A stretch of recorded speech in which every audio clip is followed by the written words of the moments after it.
Hey guys, welcome back to my channel Rashmi Singh. और मैं आप लोग के लिए लेके आई हूँ बीएड सेकेंड ईयर का पेपर फर्स्ट है शिक्षण के सिद्धांत एवं विधियाँ। चैप्टर जो 9 है फ्लैंडर्स के अंतःक्रिया विश्लेषण, उसके बारे में डिस्कस करेंगे। और ये जो चैप्टर है ये काफ़ी इंपॉर्टेंट चैप्टर है। ये टेट सीटेट सब में आते हैं, क्योंकि बीएड के सिलेबस से क्वेश्चन आते हैं टेट सुपर टेट और सीटेट सब में। तो उस बेस पे भी काफ़ी जो है इम्पोर्टेंट है ये चैप्टर। तो ये आपके सामने हम डिस्कस करते हैं। जो सबसे पहले इसमें जानते हैं कि अंतःक्रिया क्या होती है। तो अंतःक्रिया वो होती है जो शिक्षक और छात्र के बीच में, जो कक्षा में, जो क्लासरूम में शिक्षक जाता है और छात्र और उसके बीच में जो भी क्रिया होती हैं, जो भी एक्टिविटीज़ होती हैं, उसको जो है हम अंतःक्रिया कहते हैं। और उसका विश्लेषण यानी उसका जो है क्रमबद्ध तरीके से, मनोवैज्ञानिक तरीके से उसका विश्लेषण किया जाता है। बाद में जो भी क्लास में टीचर टॉक करता है, एक्टिविटीज़ करता है, बच्चों को खड़ा कर बोलता है कि खड़े हो जाओ और उससे क्वेश्चन करता है, फिर बच्चे उसका आंसर देते हैं, वो सारी चीज़ों को ध्यान में रखते हुए एक उसका चार्ट बनाया जाता है। और क्रमबद्ध तरीके से कि शिक्षण की जो है बहुत सारी पद्धतियाँ विधियाँ बनाई गई हैं कि वो जो शिक्षक है वो उस पद्धति और विधि के अनुसार कार्य कर रहा है कि नहीं, क्लासरूम में उस तरह से बच्चों को पढ़ा रहा है कि नहीं पढ़ा रहा है, उसको कहाँ जो है बच्चों को प्रोत्साहन देना है, कहाँ पुनर्वलन देना है, कहाँ उससे क्वेश्चन करना है, ये सारी चीज़ें जो है इसका जो है विश्लेषण होता है, जो भी वो अंतःक्रिया करता है उसका। तो इसी को अंतःक्रिया विश्लेषण कहते हैं। ठीक है, अब इसमें है शिक्षण व्यवहार। शिक्षक व्यवहार में क्या अंतर है? तो शिक्षण व्यवहार वो होता है जो शिक्षक द्वारा क्लासरूम में किया जाता है, जैसे कि ब्लैक बोर्ड पे लिखना, पढ़ाना, प्रोत्साहन देना, प्रश्न करना, ये सब चीज़ें जो शिक्षक द्वारा की जाती है उसी को शिक्षण व्यवहार कहते हैं। और जो शिक्षक व्यवहार होता है वो तो व्यक्तित्व पे आधारित होता है ना, कि हमारा व्यक्तित्व कैसा है, मतलब जो शिक्षक है उसका व्यक्तित्व कैसा है, अच्छा है, बुरा है, उसका आचरण कैसा है ना, उसका व्यवहार कैसा, इस पे जो होता है ये शिक्षक व्यवहार। ठीक है, उसके बाद से इसमें जो है आता है, जो मेन इम्पोर्टेंट है वो ये आता है कि जो है ये आप देखिए अंतःक्रिया विश्लेषण के उद्देश्य। तो अंतःक्रिया विश्लेषण के उद्देश्य क्या होते हैं कि वो शिक्षक की विशेषताओं का अध्ययन करता है, निरीक्षण के माध्यम से शिक्षक के व्यवहार का अध्ययन करता है। ठीक है, निरीक्षण करता है तो उससे पता चलता है ना कि शिक्षक का व्यवहार कैसा है। उसके बाद से शिक्षक के बोध स्तर का जो है मूल्यांकन करता है कि उसका बौद्धिक स्तर कितना है शिक्षक का। शिक्षक के सामाजिक तथा संवेगात्मक परिवेश में अंतःक्रिया का विश्लेषण करना, शिक्षक व छात्र व्यवहार का अध्ययन करना, कक्षा कार्य का विश्लेषण करना इत्यादि, ये सारे अंतःक्रिया के विश्लेषण। उसके बाद से फ्लैंडर्स के अंतःक्रिया विश्लेषण प्रणाली, ये जो है नेड फ्लैंडर्स ने सन 1959 में जो है शाब्दिक व्यवहार पर अपना विचार जो है व्यक्त किया था उन्होंने। ठीक है, और उन्होंने अपने शाब्दिक व्यवहार को 3 भागों में बांटा था: शिक्षक कथन, छात्र कथन और मौन या विभ्रांति। ठीक है, तो जो शिक्षक कथन होता है इसमें शिक्षक द्वारा जो है शिक्षण के दौरान जो कुछ भी क्रियाएं की जाती है उन्हें शिक्षक कथन कहते हैं। इनमें केवल शाब्दिक व्यवहार सम्मिलित होता है। ठीक है, शब्दों के द्वारा, ऐसा नहीं कि हाथ के द्वारा या मौन वचन, नहीं, उसमें जो शब्दों के द्वारा जो भी क्लास में करता है शिक्षक, उसी को शाब्दिक व्यवहार कहते हैं। और इसको उन्होंने 2 भागों में बांटा है फ्लैंडर्स ने, प्रत्यक्ष और अप्रत्यक्ष। ठीक है, तो जो प्रत्यक्ष वर्ग होता है इसमें क्या होता है कि जो प्रत्यक्ष वर्ग होता है इसको उन्होंने 3 भागों में विभाजित किया है और अप्रत्यक्ष को उन्होंने 4 भागों में विभाजित किया है।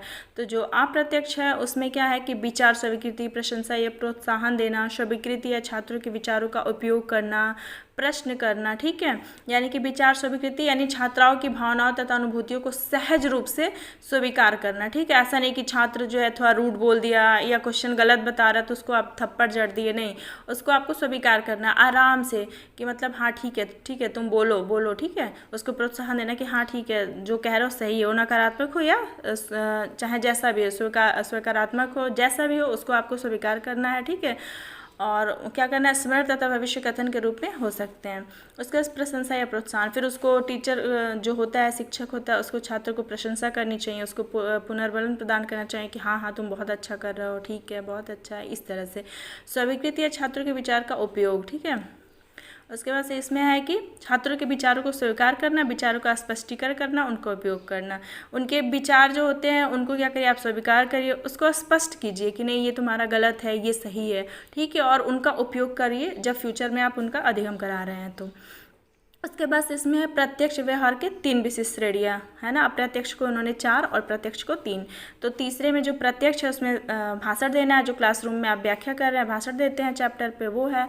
और निर्देश देना है बच्चों को कि आपको ये करके लाना है, आपको होमवर्क करके लाना है, या आप ये करके मतलब निर्देश देना है। उसके बाद से उसका आलोचना तथा अधिकार प्रदर्शन करना, उनकी आलोचना भी करनी है कि आपने ये गलत किया है, इसको आप जो है सही करके लाइए।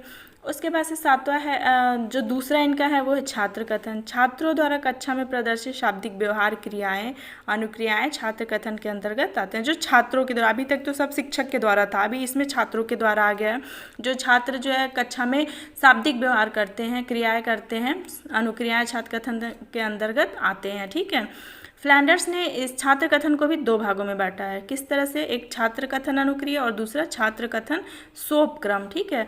तो अनुक्रिया जो है, छात्र कथन अनुक्रिया शिक्षक की क्रिया, निर्देशन तथा प्रश्नों के का छात्रों द्वारा उत्तर देना इसमें आता है। अच्छा, जो क्लास में शिक्षक है वो क्वेश्चन करता है बच्चों से और उसका वो आंसर देते हैं, तो ये आता है छात्र कथन अनुक्रिया में। और जो छात्र कथन सोपक्रम है, इसमें आता है कि इसमें छात्र स्वयं वार्ता, आपस में ये वार्ता करते हैं, आपस में डिस्कस करते हैं और वो आपस में खुद मतलब प्रश्न पूछते हैं, उनका स्पष्टीकरण मांगता है और अपने विचारों को प्रस्तुत करता है। उसे अपना दृष्टिकोण प्रस्तुत करने और विकास करने की स्वतंत्रता होती है। छात्र क्लास में जो है, एक में तो वो क्वेश्चन जो है टीचर करता है और वो उससे जो है उसका आंसर देता है, वो छात्र कथन अनुक्रिया हुआ। लेकिन जो छात्र कथन सोपक्रम है, मतलब खुद से जो उसका क्रम है, उसमें वो खुद से जो है आपस में बच्चे वार्तालाप करते हैं और क्वेश्चन करते हैं और स्पष्टीकरण मांगते हैं, एक दूसरे से विचार विमर्श करते हैं। इसको कहते हैं सोपक्रम, छात्र कथन सोपक्रम, ठीक है। उसके बाद से मौन या विभ्रांति। कुछ टाइम के लिए ऐसा होता है कि क्लास में लास्ट में आते आते पूरी क्लास चुप हो जाती है और टीचर भी चुप हो जाता है, बच्चे भी चुप हो जाते हैं। इसको हम बोलते हैं मौन या विभ्रांति, ठीक है। मतलब कक्षा में जो है अव्यवस्थित हो जाता है कक्षा, तो इसको कहते हैं मौन या विभ्रांति। अब इसका जो एक फ्लैंडर्स ने का जो विश्लेषण है, उसको फ्लैंडर्स ने 10 श्रेणियों में विभाजित किया, ठीक है। और उसके बाद से जो है इसमें आता है, जो मेरे हिसाब से इम्पोर्टेंट है, वो ये लास्ट में उन्होंने दिया है कि ये फ्लैंडर्स की विधि सीमाएँ जो हैं, ठीक है, कि ये मतलब तो इस विधि में केवल कक्षा में शाब्दिक व्यवहारों का अध्ययन किया जाता है, ठीक है, शाब्दिक व्यवहारों का नहीं, अशाब्दिक व्यवहार का नहीं। इस विधि में पाठ्यक्रम, पाठ्यवस्तु तथा शिक्षण बिंदु या प्रकरण पर किसी भी प्रकार का ध्यान नहीं दिया जाता है। यह विधि कक्षा व्यवहार का मात्र 10 श्रेणियों में अध्ययन करती है। फ्लैंडर्स का ये 10 श्रेणी का अध्ययन है, जिसमें व्यवहार काफ़ी परिसीमित हो जाते हैं। संपूर्ण कक्षा शिक्षण के व्यवहार का मात्र 10 वर्गों में अध्ययन संभव नहीं है। इस विधि में अनेक व्यवहार अनदेखे रह जाते हैं। मतलब ये इसकी सीमाएं हैं विधि के, इसी सीमा के अंदर, इसी दायरे के अंदर रह के जो है ये विधि करनी है क्लास में। इस विधि में छात्र कथन जो स्टूडेंट टॉक होता है की ओर बहुत कम ध्यान दिया जाता है और शिक्षक कथन यानी टीचर टॉक जो होता है उसको उचित माना जाता है, जबकि ये सही नहीं है। इसमें प्रशिक्षित निरीक्षकों की आवश्यकता होती है और इस प्रणाली के प्रयोग में बहुत समय तथा शक्ति लग जाता है। ये एक तरह से इसके अवगुण भी हैं और इसकी एक समय मतलब सीमाएं भी हैं कि इतने में ही रखना है, ठीक है। और इसका अधिगम शिक्षण में महत्व भी बहुत ज़्यादा है। यह विधि सेवाकालीन शिक्षकों के लिए भी लाभकारी है। ये विधि अधिकतर शिक्षक वार्ता पर केंद्रित है। यह विधि कक्षा की गतिविधियों को जानने का विश्लेषणात्मक तरीका है और यह विधि कक्षा का शिक्षण के निरीक्षण को वस्तुनिष्ठ यानी कि ऑब्जेक्टिव मेथड से किया जाता है, ठीक है।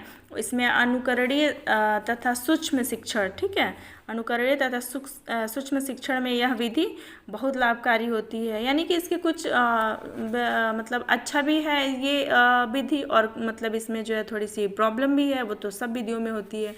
और इसमें जो क्वेश्चन बनता है वस्तुनिष्ठ कि फ्लैंडर्स विश्लेषण में कितनी श्रेणियाँ होती हैं, तो 10 होती हैं। शिक्षण में शाब्दिक व्यवहार को कितने भाग में विभाजित किया गया है, तो 3 भागों में विभाजित किया गया है ना, शाब्दिक व्यवहार को। ये इसके क्वेश्चन बनते हैं, ये देखिए इधर से, ठीक है। Okay bye. अगर आपको मेरा वीडियो अच्छा लगे तो लाइक एंड सब्सक्राइब कर दीजिए मेरे चैनल को, एंड बाय बाय।